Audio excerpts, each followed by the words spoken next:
Hi, boys and girls. It's Mrs. Merrigan, and I have a story for you. This is part of our Flat Stanley book, and today I'm going to read you chapters 3 and 4. First one's called Walk Like an Egyptian. Stanley found out being in the sunshine was very pleasant after being cooped up in a dark envelope for so long. Is it always this warm and sunny in Egypt, he asked. It's not always this warm, Amisi answered, but yes, it's usually sunny. It doesn't rain often here, but when it does, we can get downpours. She pointed to a beautiful river in the distance, fringed with palm trees. Sometimes the Nile floods, and in the spring, we can get sandstorms.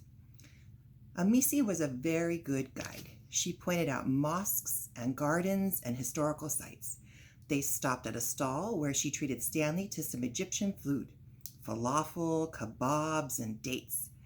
They ate as they walked, and Stanley found it all very tasty indeed. Well, here we are, Amisi nodded. That's the Antiquities Bazaar you were addressed to.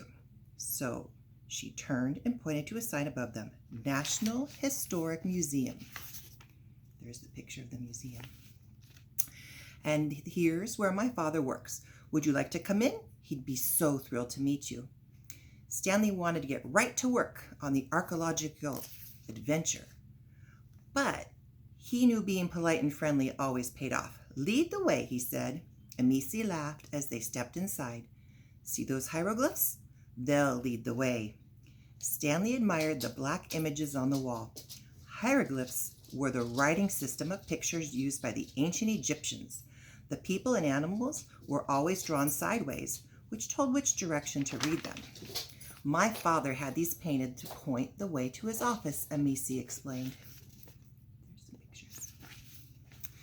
As they walked through the rooms in the museum, Stanley saw many amazing things.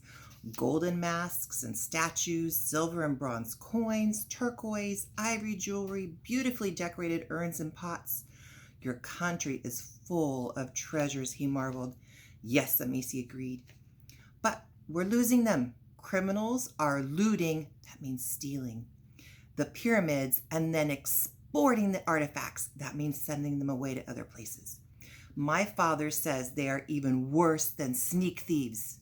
Well, here we are. They entered the office. Father, this is Stanley Lambchop, she said. Stanley Lambchop, Amisi's father repeated, scratching his head. Now where have I heard that name before?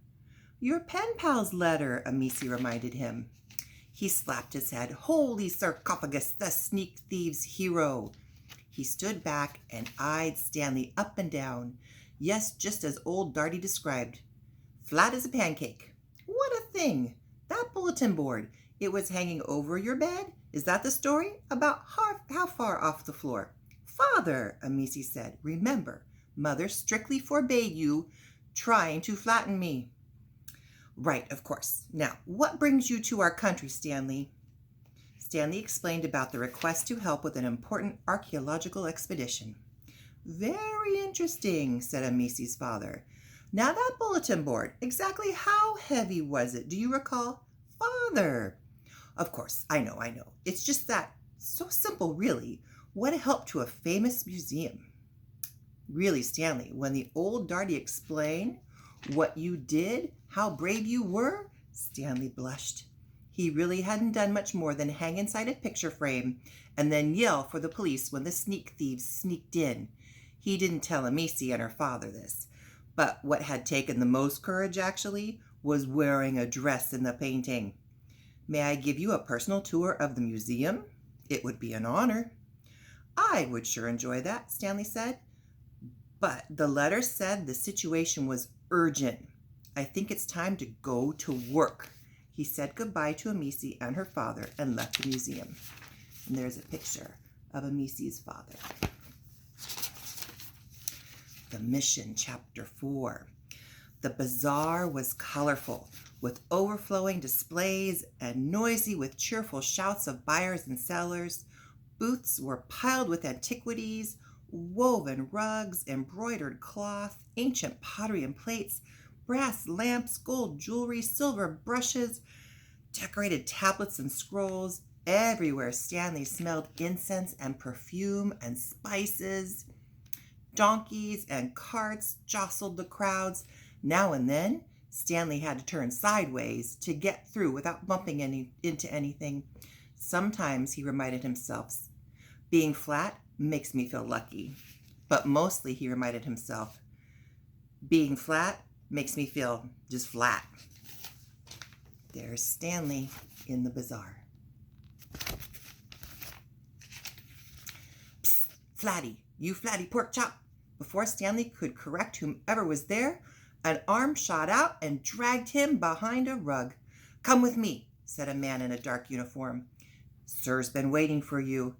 The man pulled Stanley through the back alleys of the bazaar until they finally came to a fenced-off tent surrounded by even more uniformed men. There's a picture of Stanley being dragged off. Inside, even more guards nodded at Stanley and the man and stepped inside. Inside the tent, it was dark, with clouds of smoke rising from oil lamps and pots of incense. After a moment, Stanley made out a bearded man in a red robe, seated on a gold-embroidered cushion. Sir Abu Shenti Hawara IV clapped his hands and motioned for Stanley to approach, and then he nodded to the guard. Turn him sideways, he ordered, pointing. Very rudely, Stanley thought. Measure him. Stanley knew it was important to be polite, even when faced with rudeness. I'm Stanley Landshop from America, he introduced himself. I'm very pleased to meet you, and I hope you're not likely to pop out round in the middle of things, are you, sir? Hawara interrupted. This flatness thing isn't just a party trick, right? Stanley sighed. Not so far. The guard had finished the measuring. 1/2 inch thick, he reported. Good then, Sir Hawara said. Let's get started. I've been waiting a long time for this. And there is Sir Hawara. Turn him... Oh, I already did that part. Sorry. He clapped his hands again, and 6 guards sprang to his side. Several of them spread maps and photographs on the ground, while another lit a pipe. You smoke, lamb chop? Sir Hawara asked. Stanley shook his head no, wondering what his parents might say about this. Too flat, I suppose. This here is the Great Pyramid of Khufufu, sealed for more than 4,000 years.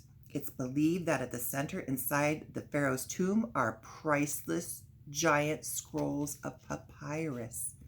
Stanley waved away some smoke. And you're going to go in and find them? Wrong, answered Sir Hawara.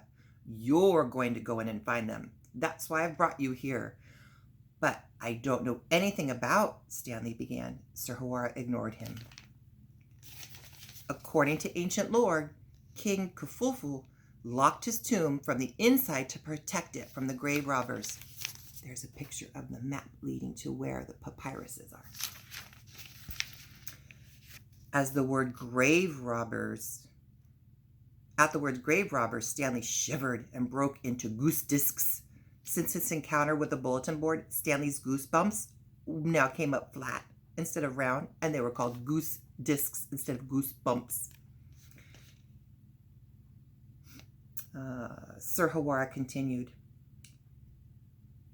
There are dozens of trick passageways built leading nowhere. However, he did leave one way out, a passageway 3 inches wide, just wide enough for his soul to escape. He pointed his pipe at Stanley. That's where you come in. I found the entrance to that passageway.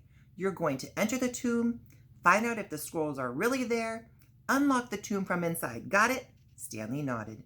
Good. Sir Hawara rose from his cushion and clapped his hands one more time. Saddle up a camel for our flat friend, he ordered the guard. Then he turned to Stanley. 1 hump or 2? Stanley stared at him. That's a joke, lamb chop, Hawara said. We only have 1 hump candles here in Egypt. That's the end of chapters 3 and 4. Tomorrow we'll read chapter 5 in the tomb. Bye, boys and girls.